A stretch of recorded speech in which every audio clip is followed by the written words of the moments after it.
राहुल गांधी ने राष्ट्रीय अनुसूचित जाति आयोग और राष्ट्रीय पिछड़ा वर्ग आयोग में खाली पदों को भरने की मांग के साथ साथ जातिगत जनगणना की पुनः मांग उठाई।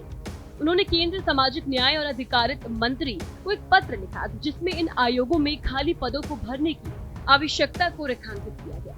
राहुल गांधी और उनकी पार्टी लंबे समय से देश में जातिगत जनगणना की मांग कर रही है। संसद से लेकर सड़कों, चुनावी सभाओं, कार्यकर्ताओं की बैठकें और मीडिया में राहुल गांधी इस मुद्दे को बार बार उठाते हैं। उनका मानना है कि जातिगत जनगणना के बाद ये पता चल सकेगा कि देश के विभिन्न वर्गों को कितना हक मिलना चाहिए। राहुल गांधी ने इस मुद्दे पर एक्स प्लेटफॉर्म पर एक पोस्ट किया जिसमें उन्होंने कहा, देश भर में हजारों दलित और पिछड़े लोग न्याय की लड़ाई लड़ रहे हैं।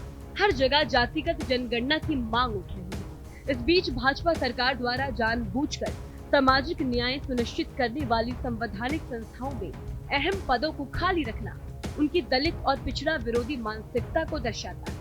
इसके साथ ही उन्होंने केंद्रीय मंत्री को पत्र लिखकर इन खाली पदों को भरने की मांग की। इस पर बागेश्वर धाम के पीठाधीश्वर धीरेन्द्र शास्त्री का भी अब रिएक्शन सामने आया। उन्होंने कहा कि जनगणना और जातिगत जनगणना दोनों अलग अलग विषय हैं। उनका मानना है कि देश में कितने अस्पताल और पुलिस स्टेशन होने चाहिए, इसका निर्धारण करने के लिए जनगणना जरूरी है, लेकिन जातिगत जनगणना समाज में विभाजन की स्थिति पैदा करती है। उन्होंने ये भी कहा कि देश में अमीर और गरीब की जनगणना की जानी चाहिए ताकि ये सुनिश्चित किया जा सके कि अमीर लोग गरीबों को रोजगार दें, जिससे बेरोजगारी और पलायन की समस्या कम हो सके। धीरेन्द्र शास्त्री ने इस मुद्दे पर यह भी कहा कि वो किसी पार्टी के पक्ष या विपक्ष में नहीं है, लेकिन उनका मानना है कि समाज को जातिवाद की बजाय उस ऊर्जा का इस्तेमाल देश की भलाई में करना चाहिए। इसके अलावा रमजान के महीने में वायरल हो रही एक पोस्ट पर धीरेन्द्र शास्त्री ने कहा कि ये उन लोगों का व्यक्तिगत विचार है जो इसे शेयर करेंगे।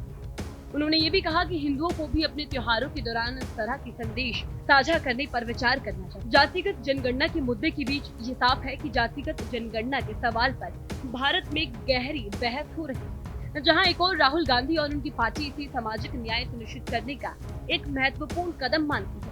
वहीं धीरेन्द्र शास्त्री ने इसे देश की एकता और समृद्धि के लिए चुनौतीपूर्ण बताया। अब ये देखना होगा कि इस मुद्दे पर सरकार और समाज किस दिशा में आगे बढ़ते हैं।